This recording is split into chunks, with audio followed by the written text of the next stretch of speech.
Assalamualaikum warahmatullahi wabarakatuh. Perkenalkan, nama saya Dinda Deviana Tazkia dengan NIM 64232529. Perkenalkan, saya Zahra Danis Alzurasari dengan NIM 64232588. Perkenalkan, nama saya Agina Tadila Ida dengan NIM 64232556. Nama saya Karisa Sabrina dengan NIM 64232430. Di sini saya dengan kelompok 15 akan mempresentasikan proyek dengan mata kuliah penganggaran.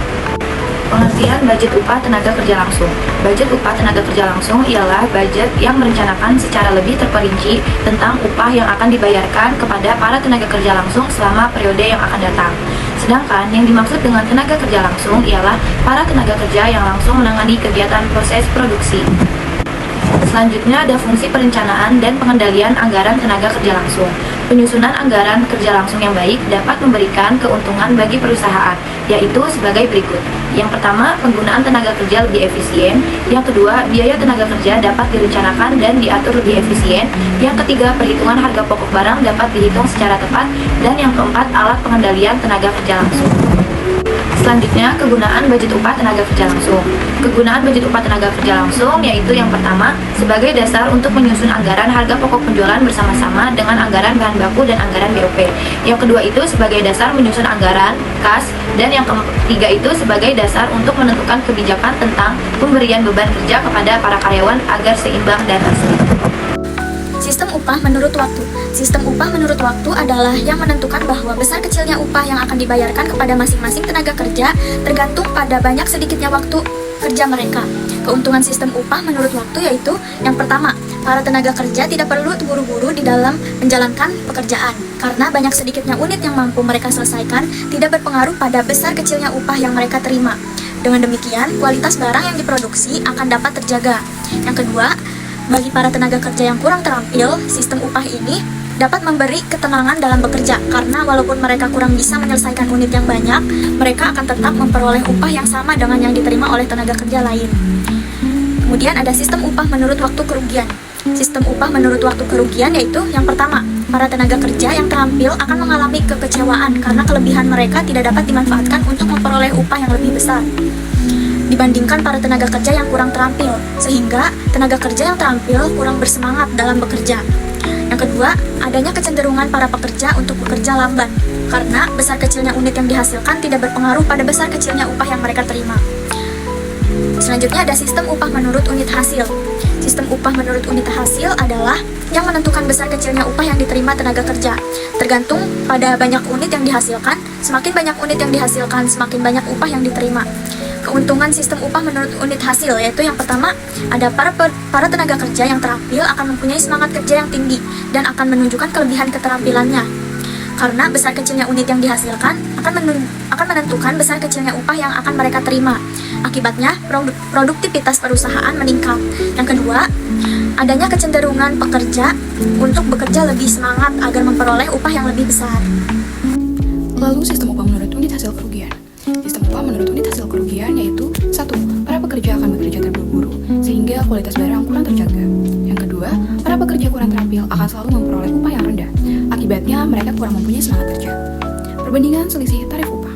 Tarif upah merupakan perbandingan anggaran disebabkan karena ada selisih tarif upah yang dibayarkan dengan tarif upah standar. Rumusnya adalah STU sama dengan TSS dikali JKSS dikurangi TST dikali JKSS. STU sama dengan TSS dikurang TST JKSS. Keterangannya adalah STU sama dengan selisih tarif upah langsung, TSS sama dengan tarif upah langsung per jam sesungguhnya, TST sama dengan tarif upah langsung per jam standar, dan JKSS jam kerja sesungguhnya. Lalu perbandingan selisih efisiensi upah. Efisiensi upah merupakan perbedaan biaya yang disebabkan adanya selisih jam kerja sesungguhnya yang dipakai dengan jam standar. Rumusnya adalah SEU sama dengan JKSS dikali TST dikurang JKST dikali TST. Maka SEU sama dengan JKSS dikurang JKST TST. Keterangannya adalah SEU sama dengan selisih efisiensi upah langsung, JKSS sama dengan jam kerja sesungguhnya, JKST sama dengan jam kerja standar, dan TST sama dengan tarif upah langsung per jam standar. Lalu berikutnya ada tabel 4.5, penyimpanan anggaran tenaga kerja langsung pada tahun 2019 sampai 2020. Periode 2019 dengan anggaran 1 miliar 100 juta, dengan realisasi 1 miliar 206 juta 735.407,74. Dengan penyimpangan 106.375.407,74. Periode 2020 dengan anggaran 1 miliar 800 juta dengan realisasi 1.671.367.367.379,42 dengan penyimpangan 128.612.620,56. Maka total anggaran mencapai 2.900.000.000.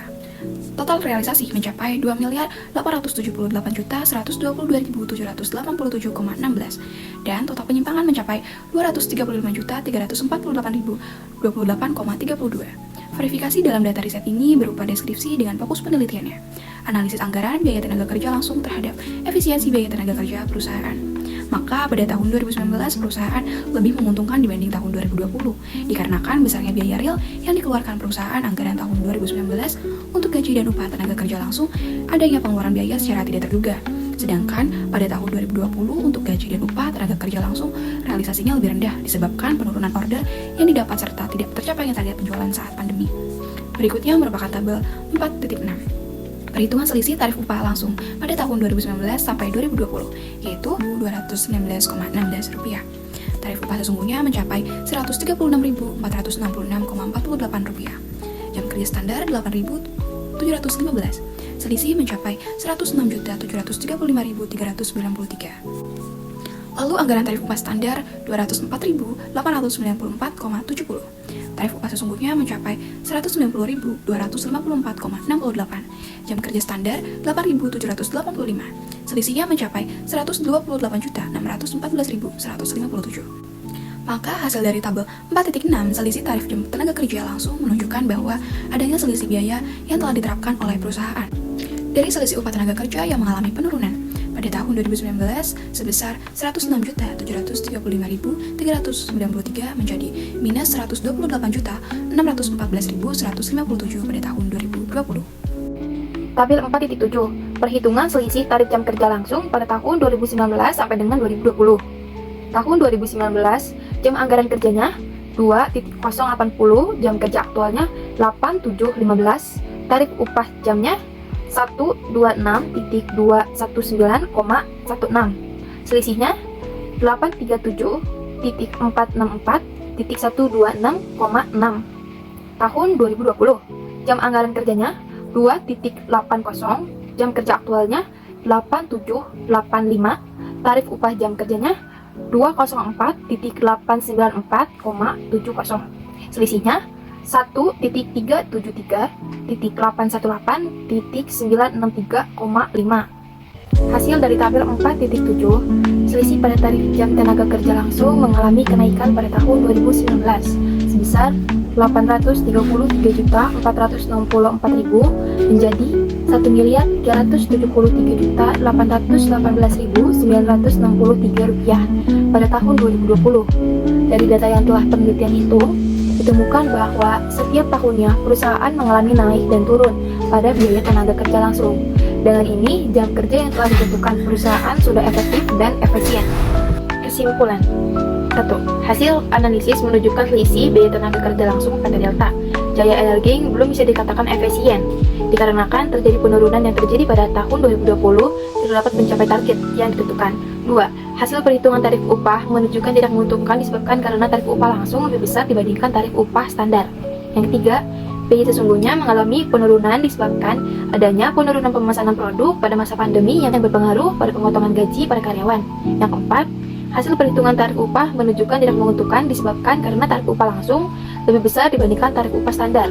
Yang kelima, biaya sesungguhnya mengalami penurunan disebabkan adanya penurunan pemesanan produk pada masa pandemi yang berpengaruh pada pemotongan gaji karyawan. Yang keenam, belum adanya perbaikan dalam menyajikan data catatan anggaran biaya, khususnya tenaga kerja bagian produksi.